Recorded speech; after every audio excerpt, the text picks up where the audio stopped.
Oui, très bien. Bonjour à tous, je suis ravie d'être parmi vous. Pourquoi je suis ravie? Parce que cette question du chômage, des chômeurs, de l'encadrement du chômage et des chômeurs, c'est une question qui m'intéresse depuis très longtemps en tant que sociologue, et je suis toujours ravie d'être en compagnie de professionnels de ce milieu. Voilà. Donc je remercie grandement les accompagnateurs de m'avoir invité ce matin et de pouvoir vous rendre compte un petit peu de ce que je peux dire sur ce thème. Alors, pour commencer, vous dire un petit peu qu'est-ce qui me donne un petit peu de légitimité à être parmi vous ce matin, et puis vous raconter ce que je vais vous raconter. Donc, comme je viens de vous dire, je suis sociologue et je travaille sur ces questions, ce que j'ai appelé il y a un certain temps l'aide à la recherche d'emploi. Alors ça, c'est un terme qui est plus à la mode, mais qui à l'époque l'était. Donc j'ai fait ma thèse sur ce thème dans les années mi-90, on va dire. Et puis, j'ai dû replonger dans ce thème en 2008, suite à une commande du ministère du Travail via la DARES. Je viens de France, je vais peut-être utiliser des termes un petit peu franco-français, vous m'arrêtez si ça devient complètement obscur. Donc, en 2008, voilà, on nous commande une étude qui s'appelait l'accompagnement dans et vers l'emploi. Donc déjà, premier glissement sémantique, on parlait plus du tout à cette époque d'aide à la recherche d'emploi, qui était très répandue dans les années 90, on parlait maintenant d'accompagnement. Bon, il faut noter, voilà. Alors, aujourd'hui, nous voilà plongés dans la question de l'accompagnement, mais de l'employabilité aussi, terme que je vais un tout petit peu traiter en introduction, parce que moi, je ne sais pas trop bien ce que ça veut dire, donc je suis un peu en terrain marécageux là-dessus, je pense. Donc je suis allée voir des définitions qui ont été données par certains professionnels de l'employabilité. Voilà, je pense qu'ils sont les mieux placés pour dire ce que c'est. Et donc, bien sûr, j'ai trouvé des tas de définitions, je ne vais pas vous en rendre compte ce matin parce que sinon on va vite me taper sur les doigts, mais j'ai retenu 3 citations. Et puis je vais vous les lire parce qu'elles font 3 lignes, donc c'est faisable, et puis on verra ce qu'on peut en retenir de ces 3 citations. D'abord noter que ce terme d'employabilité, il est historiquement situé dans son apparition, on en parlait guère dans les années 60, pas plus dans les années 70, ça émerge dans les années 80, au moment de l'installation du chômage massif. Il n'y a pas de hasard. Alors voilà les quelques définitions que j'ai trouvées concernant l'employabilité, pour m'aider à en parler ce matin. Une première définition qui émane d'un consultant. Et il dit « L'employabilité traduit le fait de se rendre désirable sur le marché du travail, en interne et en externe à l'entreprise. Désirable, c'est-à-dire attirant. » Pourquoi pas sexy tant qu'on y est. Deuxième définition venant d'une coach qui dit « Comment être au top de son employabilité? Comment prendre en main sa carrière? Eh bien, en suivant les conseils d'une coach qui vous permettra de renforcer vos chances de vous maintenir en emploi. » Dernière définition qui émane là pour le coup d'un conseiller d'orientation, donc on est plus là dans le domaine public, service public, et voilà ce qu'il dit, c'est un tout petit peu plus long. L'employabilité se définit comme l'ensemble des préalables qu'une personne doit posséder à un niveau minimal afin de chercher, de trouver et de conserver un emploi.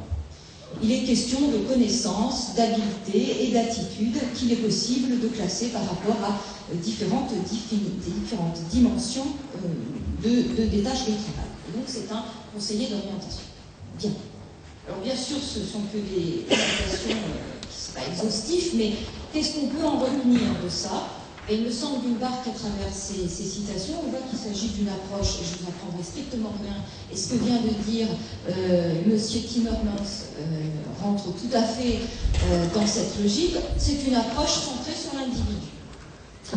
Et je prendrai donc tout à fait à mon compte le terme que Monsieur Timmermans a utilisé, il s'agit bien là de responsabilité, voire de responsabilisation, et si on va un petit peu plus loin, de culpabilisation du chômeur ou même maintenant du salarié.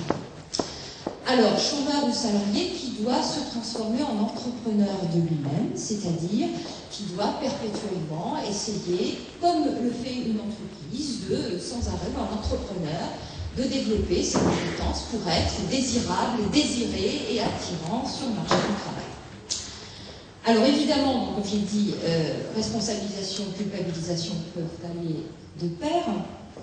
Et ce qu'on constate dans cette approche centrée sur l'individu, c'est que ça se fait très souvent parallèlement à une occultation du contexte socio-économique. C'est-à-dire qu'on ne parle pas de tout ce qu'il y a autour du chômeur, tout ce qu'il y a autour du salarié, c'est-à-dire le contexte socio-économique et le chômage et la précarisation et tout ce qui peut se passer aussi en entreprise. Parce que M. Timmermans disait à juste titre que les chômeurs souffrent, mais aussi pour faire des enquêtes en entreprise, notamment dans le milieu de l'hôpital. Il y a beaucoup, malgré ce qui s'y passe. Il est clair que le chômage a aussi des retentissements sur les personnes qui sont en emploi et même parmi les permanents qui ont un poste assuré parce que notamment du fait de la précarisation, ils ont à travailler avec des précaires et c'est très difficile cette articulation, mais je digresse et je m'arrête là. Alors, pourquoi cette occultation du contexte économique? Bien souvent, il y a des stratégies politiques, mais il y a aussi les stratégies des conseillers, des travailleurs dans l'employabilité sur le terrain, qui évacuent cet aspect simplement parce qu'ils n'ont pas de prise sur le marché du travail et pas de prise non plus sur les politiques de recrutement des entreprises, pas plus qu'ils n'ont de prise sur les politiques publiques de l'emploi. Donc, quand on ne peut rien faire sur ces larges domaines qui nous dépassent quelque part, autant se centrer sur l'individu auprès de qui on doit intervenir. Donc, ce qu'on constate, pour conclure là-dessus, c'est que l'employabilité, ou le travail sur l'employabilité, recouvre un traitement, une action centrée sur les demandeurs d'emploi, qui doivent entretenir et améliorer leur employabilité. En entreprise aussi, ça concerne aussi les salariés en entreprise, et les chômeurs quand ils sont sur le marché du travail. Finalement, cette employabilité finit par toucher absolument tout le monde, aussi bien chômeurs que salariés. Alors c'est pour ça que, là je fais une petite parenthèse, que certains sociologues récusent ce terme d'employabilité et préfèrent parler de recrutabilité. Donc ça c'est une petite parenthèse. Et je citerai là une collègue qui s'appelle Sophie Kochik et qui dit, en l'occurrence, merci, aider un chômeur à trouver du travail, c'est avant tout améliorer son employabilité, ou plus exactement sa recrutabilité.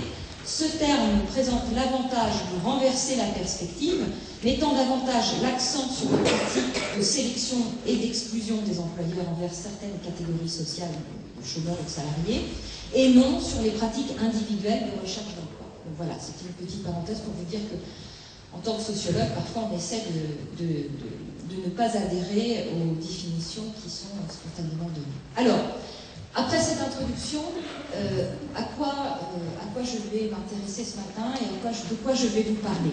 Cette question d'employabilité, elle recouvre en fait beaucoup de choses. Et de travail sur l'employabilité, elle recouvre beaucoup d'aspects. Un premier aspect est celui du vécu des chômeurs. Je crois qu'on doit commencer par parler de ça. C'est tout à fait logique. Leur vécu et leur manière de devoir jouer le rôle de chercheurs d'emploi, de bons candidats, de bons chercheurs d'emploi. C'est tout un champ que je n'aborderai pas ce matin.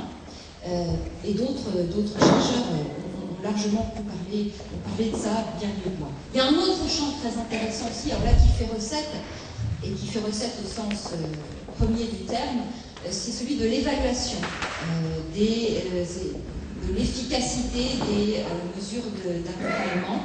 Et ça, c'est notamment la spécialité de beaucoup d'économistes, qui s'évertuent à mettre en place des tas de méthodes pour essayer de mesurer l'efficacité de ces mesures d'accompagnement. Alors là, je ne suis pas du tout spécialiste. Si ça vous intéresse, je pourrais vous donner des tas de références là-dessus, bien que effectivement ça puisse poser beaucoup de questions, parce que ces gens, ces économètres, réfléchissent en général toutes choses égales par ailleurs. Or, nous sociologues, on a toujours tendance à dire que ça n'existe pas, et que c'est toujours toutes choses inégales par ailleurs. Bon, je referme la parenthèse, je ne m'intéresserai pas à ça.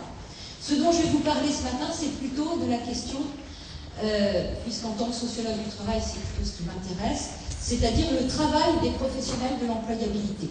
Bon, alors là, ils ont eu des tas de... beaucoup de titres d'emploi, conseiller, accompagnateur, bon, etc. Alors là, je parle peut-être du point de vue français, je ne sais pas comment c'est en Belgique, s'il y a des titres d'emploi plus homologués que chez nous. Mais c'est particulièrement cet aspect-là qui m'intéresse ce matin, et dont je vais vous parler, en essayant de mettre en évidence, de prendre un petit recul historique sur ce travail sur l'employabilité, pour mettre en évidence, me semble-t-il, deux temps, au moins deux périodes, qui relèvent, en fait, me semble-t-il, d'une double rationalisation. Donc je disais, un petit recul historique pour mettre en évidence deux périodes de ce travail sur l'employabilité qui relèvent, me semble-t-il, d'une double rationalisation du milieu de la recherche d'emploi ou du milieu de l'aide à la recherche d'emploi. Alors, une première période qui, me semble-t-il, s'est diffusée autour des années 80-90, voilà, et qui va générer le chômage, l'augmentation du nombre de chômeurs, qu'est-ce qu'on fait de tous ces chômeurs, comment on les accompagne ces comportements à la mode à l'époque, qu'est-ce qu'on en fait, comment on les aide, et comment on les aide dans leur recherche d'emploi. Et on va émerger, à ce moment-là, un concept central à côté de l'employabilité, qui est celui de la recherche d'emploi. Là aussi, c'était un terme dont on ne parlait pas tellement avant les années 80-70. Et à tel point que, par exemple, en France, cette notion de recherche d'emploi va apparaître dans le Code du travail en 1979, et je vous lis très rapidement l'article 351.1 du Code du travail qui dit « En complément des mesures tendant à faciliter leur remplacement ou leur conversion, il s'agit de la définition des emplois d'emploi, les travailleurs involontairement privés d'emploi ont droit à un revenu de remplacement sous réserve d'être à la recherche d'un emploi. Le chômeur est désormais un individu involontairement privé d'emploi qui accomplit des actes positifs de recherche d'emploi. » Ça, c'est des termes du Code du travail. Bon. Donc, qu'est-ce qu'on constate? C'est que la recherche d'emploi, cette activité, devient en fait un critère légal dans l'octroi et la radiation du statut de demandeur d'emploi. Et c'est parallèlement, mais vous me direz, vous me donnerez votre avis, parce que vous êtes bien placé pour aussi avoir vu toutes ces évolutions, c'est donc parallèlement à l'instauration de cette activité de recherche d'emploi que se mettent en place des prestations et se développent des prestations d'aide à la recherche d'emploi pour les chômeurs. Et on constate une sorte, en France tout au moins, de généralisation de ces pratiques professionnelles. Alors, à l'époque, via notamment la NPE, l'Agence nationale pour l'emploi, qui était donc, qui était, puisque la NPE n'existe plus, organisme d'État qui délivrait des prestations d'aide à la recherche d'emploi, ou ça s'appelle aussi les techniques de recherche d'emploi, on ne parlait pas encore d'accompagnement, encore une fois, mais qui était aussi un peu chef d'orchestre, puisque les agents de la NPE n'étaient pas assez nombreux pour assurer toutes ces prestations, ils faisaient appel à des sous-traitants, souvent des associations, c'était le monde associatif qui, pour beaucoup, intervenait en tant que prestataire, et donc il y avait une approche, on peut le dire, plutôt une approche d'ordre travail social. Et puis ça s'est généralisé aussi ailleurs, et pour des publics pas directement chômeurs, mais qui allaient être bientôt confrontés à la recherche d'emploi, et ça s'est généralisé donc dans des écoles, à l'université, dans différentes associations d'étudiants, d'apprentis, etc., où de plus en plus on offrait des modules plus ou moins longs au public, des modules d'aide à la recherche d'emploi. Ça a vraiment pris une ampleur énorme, et donc un développement de cette activité de recherche d'emploi et des emplois. Le chômage a créé parallèlement une augmentation, enfin, elle a permis le développement d'emplois de conseillers en aide à la recherche d'emploi. Voilà. Alors, pour aller très vite, ce qu'on peut dire, me semble-t-il, c'est que donc cette première période qui met au centre de ces préoccupations la recherche d'emploi et l'aide à la recherche d'emploi, eh bien, relève d'une rationalisation, ni plus ni